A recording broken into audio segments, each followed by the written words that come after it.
Kumusta mga kaibigan? Maligayang pagdating sa ating channel kung saan tatalakayin natin ang mga natatagong kapangyarihan ng mga simpleng bagay at ang kanilang epekto sa ating buhay. Sa video na ito, pag-uusapan natin ang 13 katangian ng mga taong hindi madalas magsalita. Maraming nagsasabing ang katahimikan ay isang tanda ng kalakasan at karunungan. Paano nga ba nagiging kapangyarihan ang pagiging tahimik? Samahan ninyo akong tuklasin ang mga ito sa pamamagitan ng isang inspirasyonal na kwento mula sa isang Zen na tradisyon. Tara, simulan na natin. Sa isang tahimik na monasteryo na nasa kabundukan ng Japan, may isang matandang Zen master na nagngangalang Ryokan. Kilala siya sa kanyang karunungan at katahimikan. Bihira siyang magsalita, ngunit kapag nagsalita siya, ang kanyang mga salita ay mabigat na parang bundok. Isang araw, lumapit ang batang monghe na si Hiro sa kanya na puno ng kuryosidad at nagtanong, "Master Ryokan, bakit po kayo bihirang magsalita?" Ngumiti si Ryokan ng mahinahon at inanyayahan si Hiro na maupo sa tabi niya. "Hayaan mong ikwento ko sa iyo ang isang kwento. Noong unang panahon, sa isang maliit na baryo, may isang simpleng magsasaka na nagngangalang Taro. Si Taro ay isang taong bihirang magsalita, ngunit ramdam ang kanyang presensya ng lahat ng nasa paligid niya. Ang kanyang mga kapitbahay ay madalas magtaka tungkol sa mga sikreto sa likod ng kanyang kalmadong ugali at tahimik na lakas. Isang araw, may isang usisero na manlalakbay ang dumating sa baryo at narinig ang tungkol kay Taro. Nagpasyang matuto mula sa kanya. Sinundan ng manlalakbay si Taro ng ilang araw. Maingat na pinagmamasdan siya. Napansin niya ang 13 natatanging katangian na nagpaiba kay Taro sa iba na mas madaldal. Una, mapagmasid. Napapansin ni Taro ang maliliit na detalye sa kanyang paligid. Nakikita niya ang mga bagay na hindi napapansin ng karamihan, tulad ng kung paano nagbabago ang kulay ng dahon tuwing umaga o kung paano gumagalaw ang mga ibon sa himpapawid. Ang kanyang kakayahang magmasid ay nagbibigay sa kanya ng mas malalim na pag-unawa sa mundo. Ikalawa, matalino. Hindi basta-basta nagsasalita si Taro. Bago siya magsalita, iniisip niya muna kung ano ang pinakamabuting sabihin. Tinitiyak niya na ang kanyang mga salita ay may kabuluhan at makakatulong sa iba.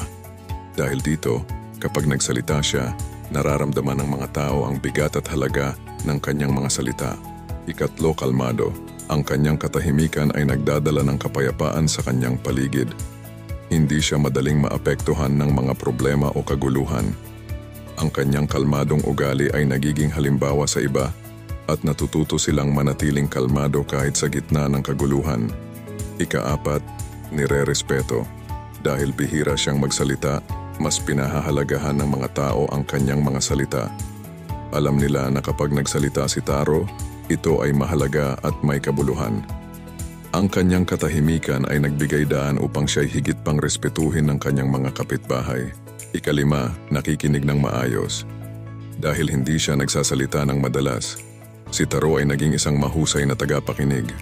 Naiintindihan niya ang mga hinaing at pangangailangan ng kanyang mga kapitbahay dahil sa kanyang kakayahang makinig ng buong puso. Ika-6, empatiko.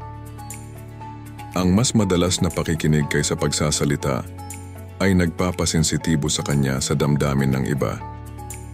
Naririnig niya ang mga hinaing at pangangailangan ng kanyang mga kapitbahay, kaya naman natutulungan niya sila ng mas maayos at may malasakit.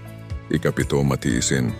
Alam ni Taro na ang katahimikan ay madalas na nagpapahayag ng mga katotohanan na hindi kayang sabihin ng mga salita. Sa kanyang katahimikan, natututo siyang maghintay at makita ang tunay na anyo ng mga bagay at pangyayari. Ika-8, nakatuon. Nakatuon siya ng lubos sa mga gawain na hindi na kailangang magpaabala sa ibang bagay. Dahil dito, nagagawa niya ang kanyang mga trabaho ng mas mahusay at maayos. Ang kanyang pagtuon ay nagiging inspirasyon sa iba na gawin ang kanilang mga gawain ng buong puso. Ika-9, mapagpakumbaba. Hindi niya kailanman naramdaman ang pangangailangan na magmayabang o mangibabaw sa usapan. Alam niya ang kanyang halaga, ngunit hindi niya ito ipinagyayabang.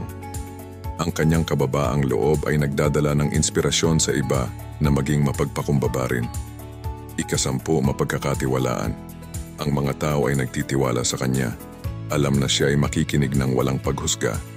Dahil bihira siyang magsalita, alam ng kanyang mga kapitbahay na maaari silang magbahagi ng kanilang mga sikreto at problema kay Taro nang walang takot na maipagkalat. 11, may pagpipigil sa sarili. Pinamamahalaan niya ang kanyang mga emosyon at tugon ng may disiplina. Hindi siya basta-basta nagpapaapekto sa mga emosyonal na sitwasyon, kaya naman lagi siyang kalmado at handang magbigay ng tamang payo. 12, maingat. Hindi siya nagkakalat ng tsismis, pinapanatili ang mga sikreto. Alam niya ang halaga ng tiwala at pinoprotektahan niya ito sa pamamagitan ng pagiging maingat sa kanyang mga sinasabi. 13, may kamalayan sa espiritu. Ang kanyang katahimikan ay nag-uugnay sa kanya ng mas malalim sa esensya ng buhay. Sa kanyang pagninilay-nilay, natututo siyang makinig sa kanyang sariling puso at sa mga bulong ng kalikasan na nagbibigay sa kanya ng mas malalim na pangunawa sa buhay. Ang manlalakbay, ngayon ay nauunawaan ang kapangyarihan ng katahimikan, ay lumapit kay Taro at yumukod ng malalim. Mas marami akong natutunan mula sa iyong katahimikan kaysa sa sino mang nagsalita ng mga salita, sabi niya. Natapos ni Ryoka ng kanyang kwento at tiningnan si Hiro. Tandaan, ang mas kaunting pagsasalita ay nagbibigay daan sa iyo na mas marinig. Sa katahimikan, makakahanap ka ng karunungan at lakas.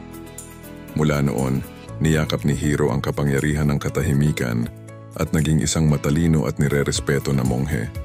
Ang monasteryo ay sumagana sa tahimik na lakas ng mga miyembro nito at ang mga aral ni Taro, ang simpleng magsasaka, ay nanatiling buhay sa paglipas ng panahon.